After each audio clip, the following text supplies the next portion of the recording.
I've waited 22 years for my club to win the Premier League again. 22 years of thinking, maybe this is the season. 22 years of getting excited, believing again, and then watching it all fall apart somewhere along the way. The injuries, the red cards, the VAR decisions, the title races that slipped away, and rival fans reminding us daily that every single year that passes, the Invincibles were getting further and further away. But now finally that wait is over. Arsenal are the champions of England again. So with this weekend's Champions League final against PSG waiting, I want to know something. If Arsenal walked into League One, would we still be the champions? Now I know League One gets mocked as a farmers league. And look, I get it. Top to bottom, the overall standard probably isn't as strong as the Premier League. But that doesn't mean this is going to be a walk in the park. France still has some serious footballers, with awkward away days, physical teams and young talent everywhere. And that's not even mentioning the very obvious problem at the top of the table. One season in France, Arsenal versus Paris Saint-Germain's league. Let's see if this team is just the best in England, or if Arteta has built something that can take over Europe. Before we get into the experiment, I should probably explain why I'm doing this in the first place. These videos are really just coming from my love of football games. I've been playing Championship Manager and Football Manager since 1997, and I fell in love with them almost instantly. It's one of those series that has just always been there for me, every year. And while we're on old football games, I still think about LMA Manager way more than I probably should. I still remember some of the cheat codes, and honestly, I'd love Football Manager to have a proper stadium creator like LMA had. I'm actually surprised it still doesn't. Now, I know FM26 has caused a lot of uproar, and I get why. There are annoying things in the game. Some menus feel like they're 1 or 2 steps further away than they used to be. Some things feel like they've disappeared completely, and there are still a lot of bugs. But despite all that,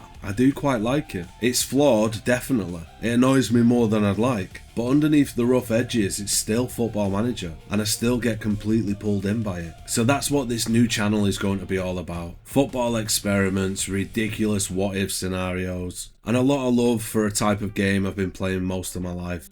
Because this is an experiment, we're keeping the squad exactly as it is. No signings, no sales, no panic buys. No weird Football Manager transfer windows where half the squad disappears before the first match. This Arsenal team won the Premier League, so this Arsenal team is going to France. The summer was basically a warm-up. Testing new tactics, and I even tried some popular ones from Steam. I added my own tweaks to all of them, moved a few roles around, and tried to make it feel more like Arsenal. But honestly, nothing felt right. It all looked good on the tactics screen, but then the match started, and it was just Arsenal having the ball without ever fully convincing me they knew what to do with it. So eventually, I adapted one into something that suited what I wanted, and at first, it looked alright.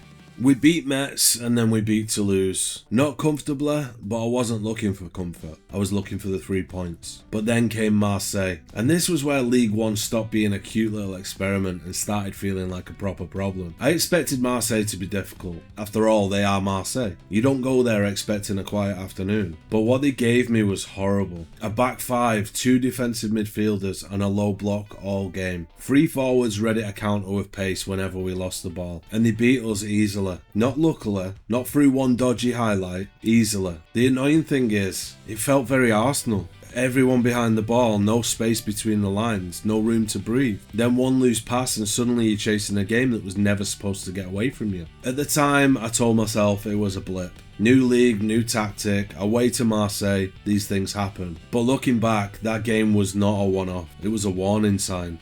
September arrived with 6 matches, and with it came the Champions League. And this is where the experiment threw something at me I genuinely have not thought about. Homegrown rules. Because Arsenal were now in France, the game wanted homegrown players trained in France, not England. And suddenly the Champions League squad requirements became a complete mess. I had to leave out proper first team players, important players. Players who were obviously not happy about being told why they were not registered. And honestly, that changed the whole save. Winning the Champions League in a new league was already unlikely, but after the registration disaster, it stopped being a priority. Europe became a bonus, and League One became the only mission. Could Arsenal walk into PSG's league and win it? That was the only thing that mattered now. Then came the first real statement match. Paris Saint-Germain away. The game this whole experiment was built around. And somehow, after all the tactical doubts, the registration chaos, and the Marseille warning sign. We went there and we beat them 2-0, comfortably. For one night, Arsenal looked exactly how I wanted them to look. Strong, controlled, serious. Not just visiting France, but planting a flag in Paris and reminding everyone why we were the Premier League champions. But football is never that simple. Because while PSG were the obvious threat, they were not the only team sitting top of Ligue 1. Lens were. And at that point, Lens looked like they might be a bigger problem than PSG. Overall, September was okay. We won 4 matches, lost to Bayern Munich in the Champions League and lost to Lyon in the league. But the Lyon defeat was the bigger concern, because once again it was the same story. Back 5, 2 defensive midfielders, low block.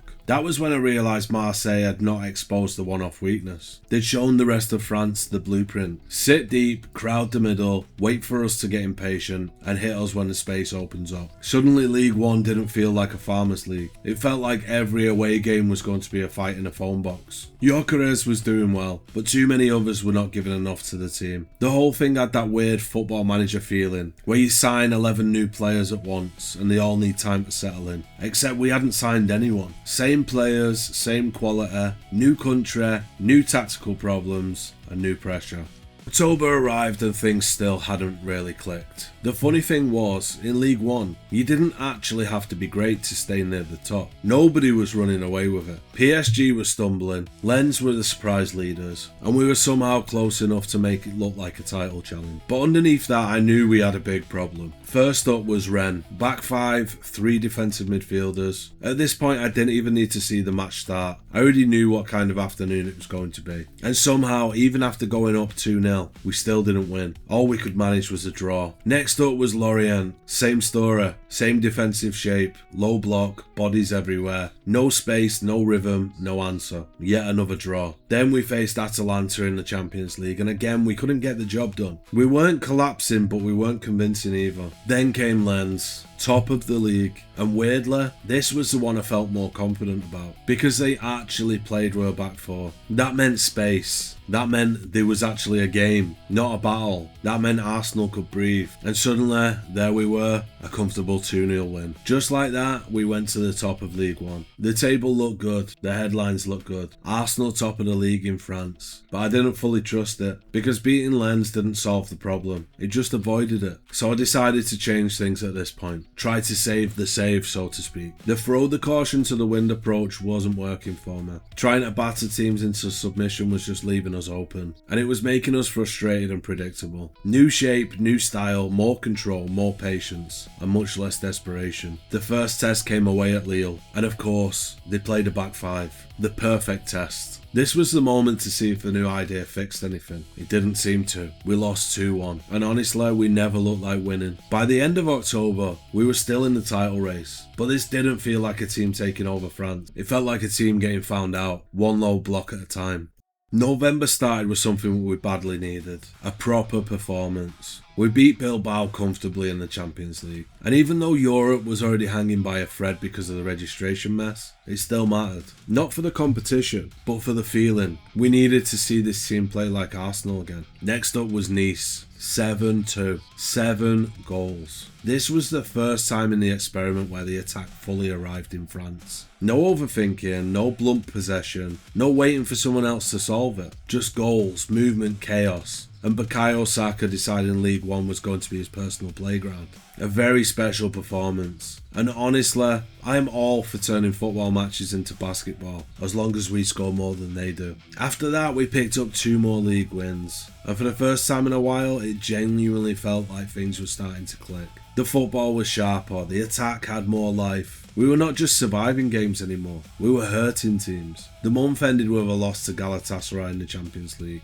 But by this point, I had accepted that Europe was doomed. The homegrown rules had already wrecked that competition. League 1 was the test, France was the battlefield, and PSG were our target. December arrived, and now in England this is a time of year we look forward to. Football everywhere, midweek games, weekend games, Boxing Day, New Year, fixtures coming at you until nobody had a working hamstring left. It is chaos, but it's our chaos. But in Europe they have this strange thing called rest, a winter break. So instead of December madness, we only had 4 matches. First up was Brest, and it finished 0-0. Absolutely disappointing, but we had 25 shots. Their goalkeeper got man of the match. And sometimes that just tells you everything. Sometimes a goalkeeper just goes full Gandalf. You shall not pass. Then came the Champions League, where we lost to a club whose name I will not be mentioning. What do we think of Tottenham? Shit! What do we think of shit? Tottenham! Thank you!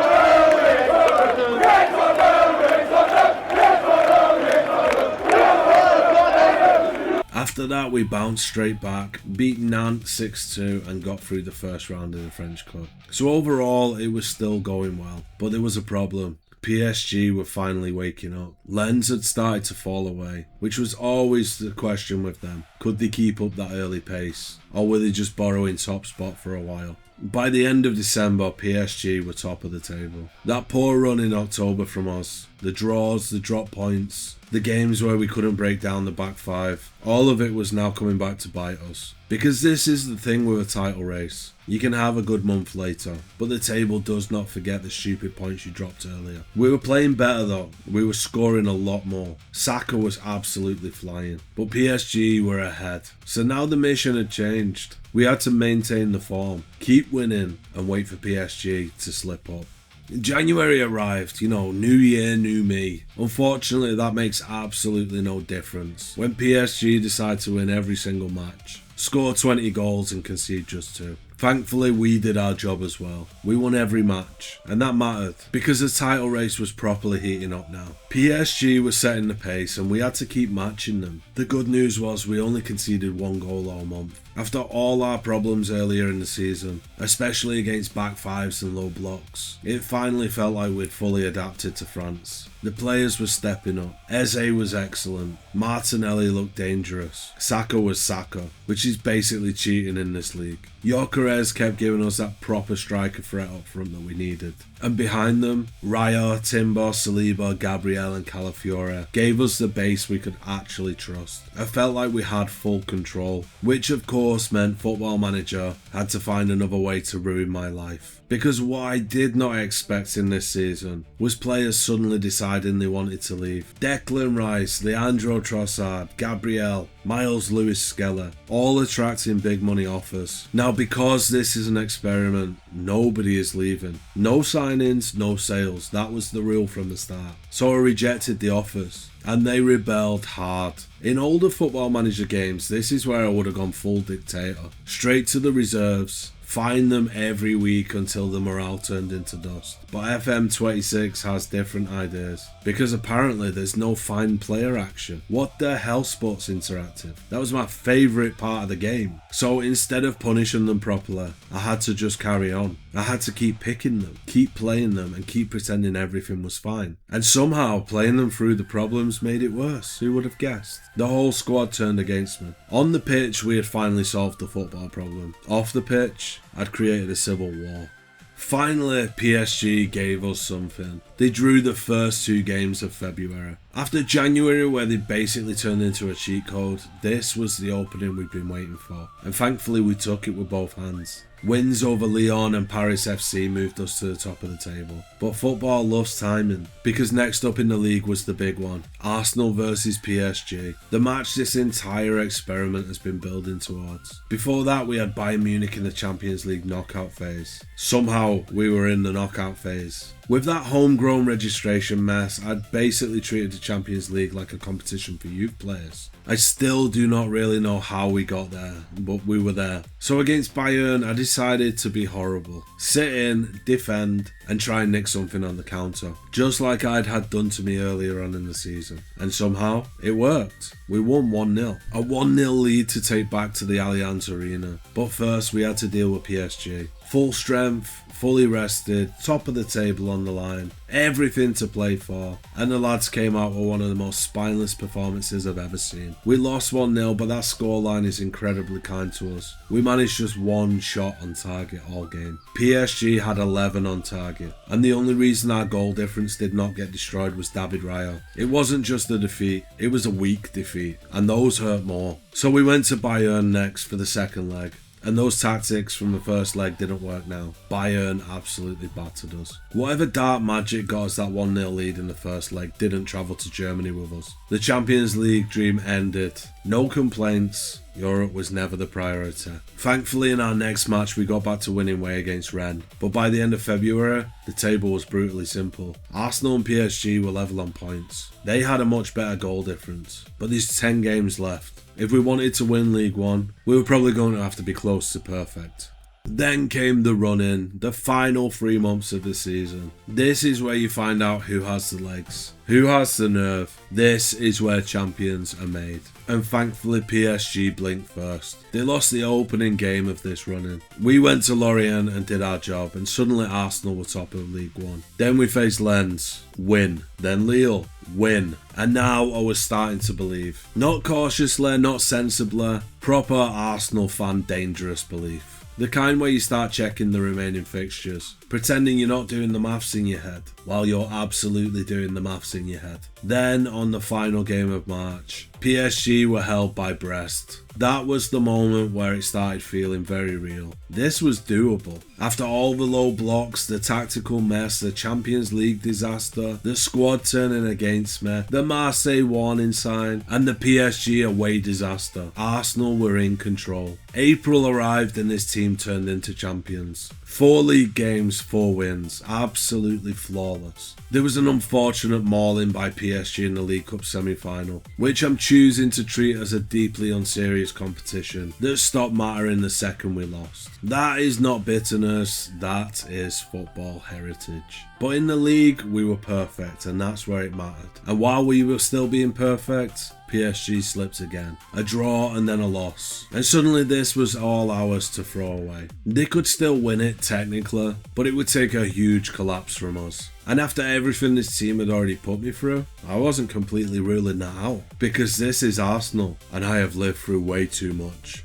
May was simple. 3 games left, 3 wins needed, and no room for Arsenal nonsense. But this time there was no collapse, no bottling, no panic, no stupid drop points, no low block disaster waiting around the corner. We finished the season with 3 more wins, 10 games left in League One, and 10 wins. Absolutely perfect. When it mattered the most, when the pressure was at its highest, when PSG were waiting for our mistake, we gave them nothing, and that was it. Arsenal are champions of France. Not by goal difference, not by 1 lucky point, not by crawling over the line, by 13 points. 13 points clear of PSG. After everything, after all the doubts, after all the moments where League One looked like it had worked us out, Arsenal didn't just survive France. We conquered it. And I'll be honest, it felt good. Because yes, it is Football Manager. Yes, it is just an experiment. Yes, I am absolutely using a video game to push Arsenal propaganda. But after waiting 22 years to see Arsenal win the Premier League again, watching this team walking at PSG's league and take the title off them by 13 points felt beautiful. But once the celebration stopped, the experiment showed me something I didn't expect, or more that I didn't think about. The football side worked, but the financial side is terrifying. Because I started to think about what Arsenal would look like if they were not in the Premier League anymore. Not just on the pitch, but as a club overall. The money, the TV rights, the commercial revenue, and the weight of playing in England compared to anywhere else. And by the end of the season, the answer was brutal. We started with around 180 million in cash reserves. By the end, we were down to 7 million. That means Arsenal lost 173 million in 1 season, whilst winning the league. Even if we'd won every competition available, we would have still lost over 100 million. And that is mad. And that might be my biggest takeaway from the whole thing. Premier League Arsenal and League One Arsenal would not be the same club for long. On the pitch, this squad was good enough to dominate France. We proved that. But financially, the Premier League is a different universe. The TV money, the prize money, the attention, the scale of it all. That is why English clubs have so much power now. So yes, Arsenal can win League One. Yes, Arsenal can beat PSG over a full season. But if Arsenal actually lived in France, year on year, they would eventually have to become a very different version of themselves. Smaller budgets, harder decisions, less financial muscle, and probably a lot more painful transfer windows. So the final verdict is simple. Could the Premier League champions Arsenal conquer France? And yes, they absolutely can. We started slowly, got exposed, struggled with low blocks, PSG hurt us, the dressing room turned against me, and Europe fell apart. But when the title was there to be won, Arsenal won 10 league games in a row and finished 13 points clear. That isn't luck. That's a Champions run. But could Arsenal stay Arsenal outside of the Premier League? There's a much harder question to answer. And honestly, after seeing the finances, I don't think they could. This is the first of many experimental seasons I'll be doing on this new channel. So if you enjoyed watching Arsenal invade France and steal PSG's league, make sure you subscribe. And let me know which league you want to see next. Spain, Germany, Italy? Or should we send Arsenal somewhere completely ridiculous and see how far this can go? Let me know in the comments below, and thanks for watching.